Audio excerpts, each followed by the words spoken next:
ಬೆಳಗಾವಿ ಲೋಕಸಭಾ ಕ್ಷೇತ್ರದ ಕಾಂಗ್ರೆಸ್ ಅಭ್ಯರ್ಥಿಯಾಗಿರುವಂತಹ ಮೃಣಾಲ್ ಹೆಬ್ಬಾಳ್ಕರ್ ಅವರು ಇಡೀ ಏನಂತಂದ್ರೆ ಬೆಳಗಾವಿ ಕ್ಷೇತ್ರದಾದ್ಯಂತ ಅಡ್ಡಾಡಿ ಒಂದು ಪ್ರಚಾರವನ್ನ ನಡೆಸ್ತಾ ಇದ್ರೆ ಅದಕ್ಕೆ ಏನಂತಂದ್ರೆ ಏನು ಲಕ್ಷ್ಮೀ ಹೆಬ್ಬಾಳ್ಕರ್ ಅವರ ಸಹೋದರ ಚಂದ್ರರಾಜ್ ಹಟ್ಟಿಹೊಳಿ ಹಾಗೇನೆ ಲಕ್ಷ್ಮೀ ಹೆಬ್ಬಾಳ್ಕರ್ ಅವರು ಸಾಥ್ ನೀಡಿ ಏನಂತಂದ್ರೆ ಅಬ್ಬರದ ಪ್ರಚಾರವನ್ನ ನಡೆಸ್ತಾ ಇದ್ದಾರೆ. ಹಾಗಿದ್ರೆ ಬನ್ನಿ ನನ್ನ ಜೊತೆ ಮಾತನಾಡಲಿಕ್ಕೆ ಖುದ್ದು ಏನಂತಂದ್ರೆ ವಿಧಾನ ಪರಿಷತ್ತಿನ ಸದಸ್ಯರಾಗಿರುವಂತ ಚಂದ್ರರಾಜ್ ಹಟ್ಟಿಹೊಳಿ ಅವರು ನನ್ನ ಜೊತೆ ಇದ್ದಾರೆ. ಅವರನ್ನ ಮಾತಾಡ್ತೀನಿ.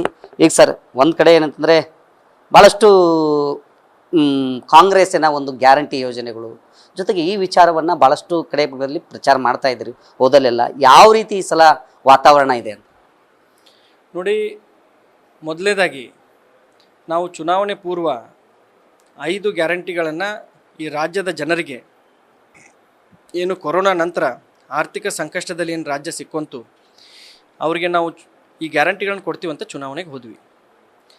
ಚುನಾವಣೆ ನಂತರ ಈ 5 ಗ್ಯಾರಂಟಿಗಳನ್ನ ಇವಾಗ ನಾವು ಇಂಪ್ಲಿಮೆಂಟ್ ಮಾಡಿದ್ದೇವೆ ಕರ್ನಾಟಕ ರಾಜ್ಯದಲ್ಲಿ.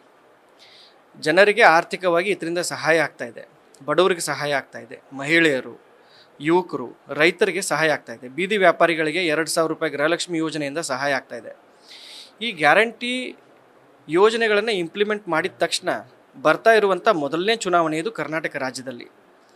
ನನಗನ್ಸುತ್ತೆ, ನನಗೆ ವಿಶ್ವಾಸ ಇದೆ, ಮಾನ್ಯ ಸಿದ್ದರಾಮಯ್ಯ ಸಾಹೇಬರ ಸರ್ಕಾರದ ಆಡಳಿತವನ್ನು ಜನರು ಮೆಚ್ಚಿ ಆ ಒಂದು ಯೋಜನೆಗಳ ಲಾಭವನ್ನು ಪಡೆದುಕೊಂಡಂಥ ಜನ ಅವರ ಆಶೀರ್ವಾದವನ್ನು ಈ ಚುನಾವಣೆಯಲ್ಲಿ, ಲೋಕಸಭಾ ಚುನಾವಣೆಯಲ್ಲಿ ನಮ್ಮ ಅಭ್ಯರ್ಥಿಗಳ ಪರವಾಗಿ ಮತ ನೀಡುವ ಮೂಲಕ ಸಿದ್ದರಾಮಯ್ಯ ಸಾಹೇಬರಿಗೆ ಆಶೀರ್ವಾದ ಮಾಡ್ತಾರಂತ ನನಗನ್ನಿಸುತ್ತೆ.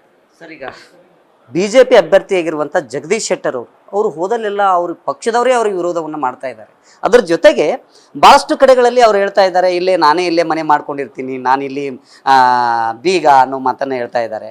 ಅದನ್ನ ತಾವು ಏನಂತಂದ್ರೆ ಈಗ ಹೊರಗಿನಿಂದ ಬಂದು ಇಲ್ಲಿ ಎಲೆಕ್ಷನ್ ಅಂತಾರೆ, ಅದನ್ನ ಜನರಿಗೆ ಯಾವ ರೀತಿ ಮನವರಿಕೆ ಮಾಡಿಕೊಡ್ತಾ ಇದ್ದೀರಿ? ನೋಡಿ, ಮೊದಲನೇದಾಗಿ ಜಗದೀಶ್ ಶೆಟ್ಟರ್ ಅವ್ರಿಗೆ ಯಾವುದೇ ನೈತಿಕತೆ ಇಲ್ಲ.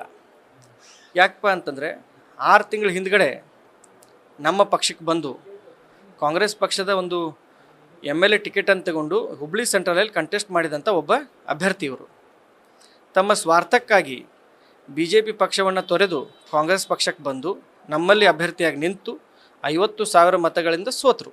ಹುಬ್ಳಿ ಜನ ಅವ್ರನ್ನ ತಿರಸ್ಕಾರ ಮಾಡಿದರು. ತದನಂತರ ಏನಾಗುತ್ತೆ, ಒಬ್ಬ ಸೀನಿಯರ್ ಲೀಡರ್, ಮಾಜಿ ಮುಖ್ಯಮಂತ್ರಿಗಳಿಗೆ ನಾವು ಗೌರವ ಕೊಡಬೇಕಂತ ಅವ್ರನ್ನ MLC ಮಾಡ್ತೀವಿ, ನಾವು ಗೌರವಯುತವಾಗಿ ನಾವು ನಡೆಸ್ಕೋತೇವೆ. ಅದನ್ನು ಇವತ್ತು ತಿರಸ್ಕಾರ ಮಾಡಿ ಮತ್ತೆ ಸ್ವಾರ್ಥ ರಾಜಕಾರಣ ಮಾಡಿ ಇವತ್ತು ಪಾರ್ಲಿಮೆಂಟ್ ಸದಸ್ಯರಾಗಲಿಕ್ಕೆ BJPಗೆ ಹೋಗ್ತಾರೆ. ಅಲ್ಲಿ ಹೋಗ್ಬಿಟ್ಟು ಏನು ಹೇಳ್ತಾರೆ ಇವರು, ಮೋದಿಯವ್ರನ್ನ ನೋಡಿ ನನಗೆ ಮತ ನೀಡಿ ಅಂತಂತಾರೆ. ಮಾನ್ಯ ಜಗದೀಶ್ ಶೆಟ್ಟರ್ ಅವರೇ, ನಿಮಗೆ ಯಾವ ನೈತಿಕತೆ ಇದೆ ಮೋದಿಯವ್ರ ಹೆಸರ ಮೇಲೆ ಮತ ಕೇಳಲಿಕ್ಕೆ? 6 ತಿಂಗಳ ಹಿಂದ್ಗಡೆ ಮೋದಿ ಸಾಹೇಬ್ರನ್ನ ನೀವು ಬೈದಿದ್ದೀರಿ, ಪ್ರಹ್ಲಾದ್ ಜೋಶಿ ಅವ್ರನ್ನ ನೀವು ಬೈದಿದ್ದೀರಿ, ಸಮಸ್ತ BJP ಅವ್ರನ್ನ ಬೈದಿದ್ದೀರಿ, ಯಡಿಯೂರಪ್ಪ ಅವ್ರನ್ನ ಬೈದಿದ್ದೀರಿ. BJPಯ ಕರ್ಮಕಾಂಡವನ್ನು ಅವರು ಯಾವ ರೀತಿ ಧಾರ್ಮಿಕ ವಿಷಯಗಳ ಮೇಲೆ ಜನರ ಮುಗ್ಧತೆಯನ್ನು, ಹಿಂದೂ ಮುಸ್ಲಿಂ ಗಲಾಟೆಯನ್ನು ಮಾಡುವ ಮೂಲಕ ಮತ ತಗೊಳ್ತಾರೆ. ನೇರವಾಗಿ ನೀವು ಪ್ರಹ್ಲಾದ್ ಜೋಶಿ ಅವ್ರನ್ನ ದೋಷಿಸಿದ್ರ. ತಮ್ಮ ವಿಡಿಯೋಗಳು ಇವಾಗ ವೈರಲ್ ಆಗ್ತಾ ಇದೆ. ಇವಾಗ ಬಂದುಬಿಟ್ಟು ತಾವು BJPಯಲ್ಲಿ ಮತ ಕೇಳ್ತೀರಾ, ನಿಮಗೆ ನೈತಿಕತೆ ಇಲ್ಲ. ಇನ್ನು ಎರಡನೇದು, ಬೆಳಗಾವಿ ಜಿಲ್ಲೆಗೆ ನಿಮ್ಮ ಕೊಡುಗೆ ಶೂನ್ಯ. ನೀವು ಯಾವತ್ತೂ ಇಲ್ಲಿ ಉಸ್ತುವಾರಿ ಸಚಿವರಾಗಿದ್ದಿರಿ. ಉಸ್ತುವಾರಿ ಸಚಿವರಾದಾಗ ನಿಮ್ಮ ಕರ್ತವ್ಯವನ್ನು ನೀವು ನಿಭಾಯಿಸಿಲ್ಲ. ಇದೇ ಜಿಲ್ಲಾ ಕಚೇರಿ ಎದುರು ರೈತರು ಧರಣಿ ಕೂತಾಗ ಅವರ ಒಂದು ಮನವಿಯನ್ನು ಕೂಡ ಸ್ವೀಕರಿಸದೆ, ರೈತರು ಧರಣಿಗೆ ಕೂತಾಗ ಅವ್ರ ಮನವಿಯನ್ನು ಸ್ವೀಕರಿಸದೆ ಪೊಲೀಸ್ ಡಿಪಾರ್ಟ್ಮೆಂಟನ್ನು ಯೂಸ್ ಮಾಡಿಕೊಂಡು ರೈತರ ಹಕ್ಕನ್ನು ಹತ್ತಿಕ್ಕುವ ಕೆಲಸ ಮಾಡಿದಂಥವರು ಜಗದೀಶ್ ಶೆಟ್ಟರ್ ಅವರು. ನಮ್ಮ ಭಾಗಕ್ಕೆ ಬರುವಂಥ ಯೋಜನೆಗಳನ್ನು ನಿರ್ದಾಕ್ಷಿಣ್ಯವಾಗಿ ಹುಬ್ಬಳ್ಳಿಗೆ, ಧಾರವಾಡಕ್ಕೆ ಶಿಫ್ಟ್ ಮಾಡಿದಂಥ ಜಗದೀಶ್ ಶೆಟ್ಟರ್ ಅವರು.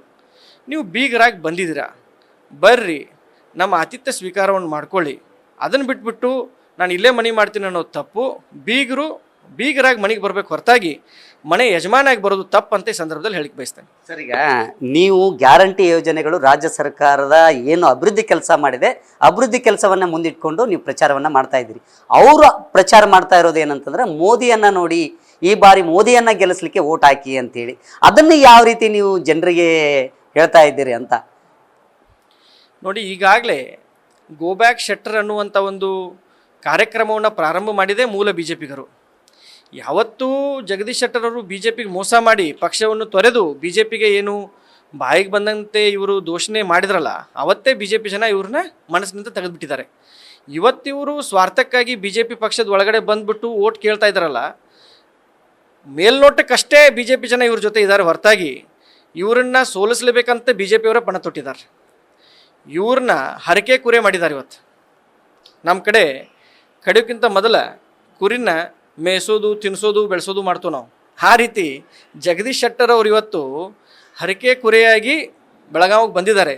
ಅವ್ರ ಜೊತೆ ಇದ್ದ ಜನನೇ ಅವ್ರನ್ನ ಸೋಲಿಸ್ತಾರಂತ ಈ ಸಂದರ್ಭದಲ್ಲಿ ಹೇಳಿಕ್ಕೆ ಬಯಸ್ತೇನೆ. ಮತ್ತು ಮೇಲಾಗಿ ಜಗದೀಶ್ ಶೆಟ್ಟರ್ ಅವರು ಈ ಪ್ರವಾಹ ಬಂದಾಗ, ಬರಗಾಲ ಬಂದಾಗ ಇವರು ಇಲ್ಲಿ ಬಂದಿಲ್ಲ. ಮತ್ತು ಮೋದಿ ಸಾಹೇಬ್ರ ಬಗ್ಗೆ ನಾನೇನು ಮಾತಾಡೋಕ್ಕೆ ಹೋಗಲ್ಲ. ನಮಗೆ ಪ್ರವಾಹ ಬಂದಾಗೂ ಕೂಡ ನಮಗೆ ಸೆಂಟ್ರಲ್ ಗೌರ್ಮೆಂಟಿಂದ ಅನ್ಯಾಯ ಆಗಿದೆ, ನಮಗೆ ಬರುವಂಥ ಅನುದಾನ ಬರಲಿಲ್ಲ. ಮೊನ್ನೆ ಭೀಕರ ಬರಗಾಲ ಬಂದಾಗ ಕರ್ನಾಟಕ ರಾಜ್ಯದಲ್ಲಿ ನಮ್ಮ ಸರ್ಕಾರದ ಪ್ರತಿನಿಧಿಗಳು ಕೃಷ್ಣ ಬೈರೇಗೌಡರು ಹೋಗಿ 3 ಸಲ ಮನವಿ ಕೊಟ್ಟರು, ನಮ್ಮ CM ಅವ್ರು ಹೋಗಿ 3 ಸಲ ಮನವಿ ಕೊಟ್ಟರು, ನಮಗೆ ಬರಬೇಕಾದಂಥ ಅನುದಾನ ಬಂದಿಲ್ಲ. ಅಮಿತ್ ಶಾ ಅವರು ಬೆಂಗಳೂರಿಗೆ ಬಂದುಬಿಟ್ಟು ಸುಳ್ಳು ಹೇಳ್ತಾರೆ, ನಿಮ್ಮ CM ಅವರು ಕೊಡುವಂಥ ಮನವಿ ಲೇಟ್ ಆಯಿತು, ಅದಕ್ಕೆ ನಿಮಗೆ ನಾವು ಬರಗಾಲ ಘೋಷಣೆ ಮಾಡಿ ನಿಮಗೆ ನಾವು ಪರಿಹಾರ ಕೊಡಲಿಕ್ಕೆ ಆಗಲಿಲ್ಲ ಅಂತ. ಮಾನ್ಯ ಅಮಿತ್ ಶಾ ಅವರೇ, ನೀವು ಒಬ್ಬ ಸೆಂಟ್ರಲ್ ಮಿನಿಸ್ಟರ್, ಇಡೀ ದೇಶದ ಒಂದು ಜವಾಬ್ದಾರಿ ನಿಮ್ಮ ಮೇಲಿದೆ. ಕರ್ನಾಟಕ ರಾಜ್ಯಕ್ಕೆ ಏನು ನೀವು ಮಲ್ತಾಯಿ ಧೋರಣೆ ಮಾಡ್ತಾಯಿದ್ರೆ, ಒಂದು ಕಣ್ಣಿಗೆ ಸುಣ್ಣ ಇನ್ನೊಂದು ಕಣ್ಣಿಗೆ ಬೆಣ್ಣೆ ಮಾಡಬೇಡಿ, ಬೆಣ್ಣೆ ಬಳಿಬೇಡಿ, ನಮಗೆ ಬರಬೇಕಾದಂಥ ಅನುದಾನವನ್ನು ಕೊಡಿ. ಕರ್ನಾಟಕ ರಾಜ್ಯ ಕೂಡ ಭಾರತ ದೇಶದ ಒಂದು ಅವಿಭಾಜ್ಯ ಅಂಗ.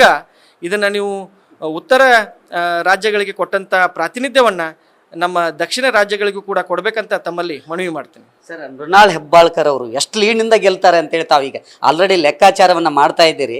ಏನು ಎಕ್ಸ್ಪೆಕ್ಟೇಷನ್ ಇಟ್ಕೊಂಡಿದ್ದೀರಿ? ನೋಡಿ, ನಾವು ಸ್ಟ್ರಾಟಜಿಕ್ಲಿ ಎಲೆಕ್ಷನ್ ಮಾಡ್ತೇವೆ. ನಾವು ಹಿಂದೆ MLC ಎಲೆಕ್ಷನಲ್ಲೂ ತೋರಿಸಿದ್ದೀವಿ.